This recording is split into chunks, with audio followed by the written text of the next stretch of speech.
여러분, 2008년식 발작이 왔다. 이 말이 사실일까요? 분명한 것은요, 국채시장에는요 2008년식의 발작이 온 것은 사실입니다. 여러분, 이 지표 한번 보세요. 미국 10년 만기 국채금리입니다. 4.019%입니다. 물론 장중입니다. 마감이 아니고 장이 한창 열렸을 때 지난달 28일 숫자입니다. 문제는 4%를 넘어섰다는 사실이에요. 4%를 넘어섰다. 이것은 어찌 보면 말입니다, 위기의 어떤 구렁텅이로 점점 달려가고 있다, 이런 표현이 가능합니다. 왜냐하면 미국의 10년 만기 국채금리는요, 쉽게 말하면 벤치마크 지수입니다. 전 세계가 미국의 10년 만기 국채금리를 보고 이게 모든 것을 판단을 하거든요. 뭐 금리를 올릴 때도 저 국채금리를 보고 올리고요. 채권을 발행을 할 때도 저 국채금리를 보고 발행을 합니다. 그만큼 말입니다, 미국의 10년 만기 국채금리는요 굉장히 중요한 지표예요. 미국 입장에서도 보면 말입니다, 미국 입장에서도 보면 글로벌 무역 수지를 조정하는 그 기준으로 삼는 것도 10년 만기 국채금리고요. 달러의 공급과 채권의 수요를 조절하는 역할도 저 10년 만기 국채금리가 담당을 합니다. 그렇다면 이게 4%가 넘게 올라간다, 이것은요 굉장히 충격적인 사태를 가져올 수도 있다는 얘기예요. 자, 여러분, 2007년 6월 12일에 말입니다, 그날 미국 10년 만기 국채금리는요 5.289%까지 급등했습니다. 그리고 뭐가 왔죠? 얼마 안 있다가 서브프라임 모기지 사태가 터졌죠. 미국에 말입니다. 쉽게 말하면 주택 관련 대출이 망한 거예요. 심각하게 된 겁니다. 그리고 한참 있다가 2008년 6월 16일에도 4.279%까지 오른 적이 있습니다. 그리고 나서 뭐가 왔느냐?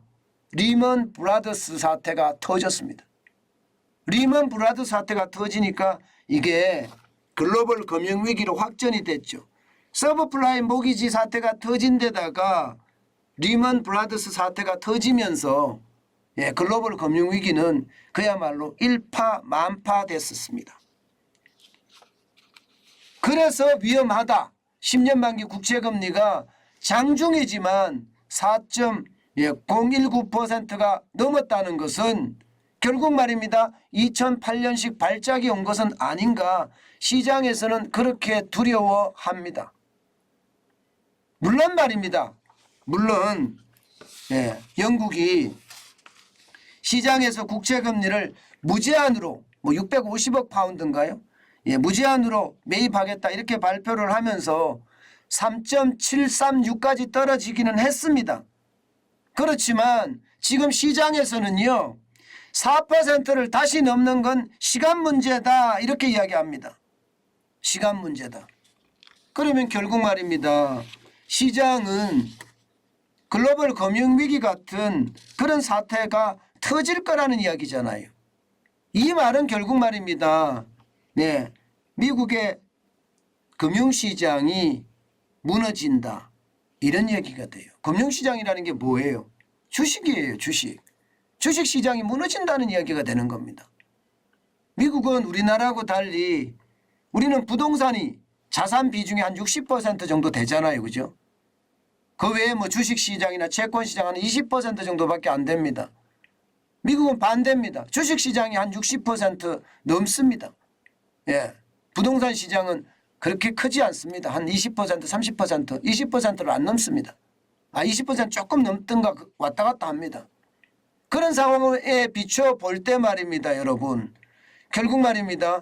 미국의 자산시장 충격, 금융시장 충격 당연히 올 수밖에 없다 이렇게 이야기합니다. 아마 지금 미국의 국채금리 시장은 계속 불안해서 시장 전체가 들쭉날쭉 롤러코스터 장세를 가져갈 수밖에 없는 게 현재가 아니겠느냐 저는 그렇게 생각을 해요. 네. 떨어진다는 이유, 시간 문제라는 이유 왜 떨어진다고 이야기할까요? 올라간다고 이야기할까요? 4%로. 당장 말입니다. 당장 시장의 전문가들 뿐만 아니라 여러분들이 예측해봐도 될 거예요. 금리 올리잖아요. 미국의 기준금리가 11월 달에도 적어도 빅스텝 0.5%를 올리고요. 아니면 자이언트 스텝 0.75%포인트를 올린다고 이야기를 하니 이게 뭐 국채금리가 가만히 있겠습니까? 계속 폭등하죠. 게다가 영국의 재정정책의 엇박자가 또 세계 경제에 충격을 주고 있죠. 여기에 중국 경제의 침체가 지금 세계 경제에 또 충격을 주고 있습니다. 그런 것들이 합쳐지면 미국의 10년 만기 국채금리는 결국 말입니다. 발작을 일으킬 수밖에 없다 이렇게 이야기를 하고 있고요. 게다가 미국이 금리를 쭉쭉 올리니까 다른 나라들은 지금 어떻게 하고 있습니까? 더 많이 올립니다. 다시 말해서 역환율 전쟁이 터졌어요.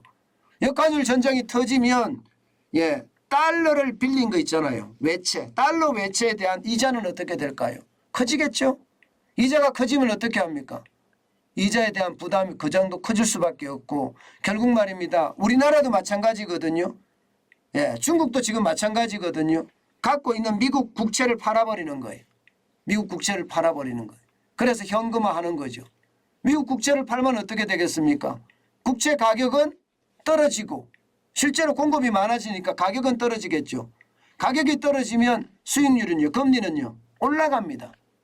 금리는. 그러니까 4% 가는 것은 어쩌면 지금 당연하다고 이야기하는 것도 바로 이런 이유입니다. 그만큼 말입니다. 달러의 강세는 계속될 거고 그에 따른 국채금리는 계속 올라갈 거고 결국 2008년식의 이 금리 발작이 터져서 금융위기로 이게 비화될까 사실 걱정을 많이 하고 있어요. 지금 미국 같은 경우는 웬만하면 정보들을 아주 구체적으로 내놓고 있거든요. 그 정보들을 보고 있자면 금융위기 안 터질 수가 없겠다. 그런 생각이 절로 듭니다. 그만큼 말입니다. 지금 상황이 나빠졌다는 이야기예요. 게다가 지금은 신흥국이나 개도국들 줄줄이 망하고 있잖아요. 그런 것이 점점 현실화되고요. 영국 같은 선진국조차도 상황이 나빠지는 것, 이것은 어쩔 수 없는 현상이 되지 않겠느냐, 이렇게까지 시장은 읽고 있습니다. 그만큼 상황이 좋지 않다는 이 얘기입니다.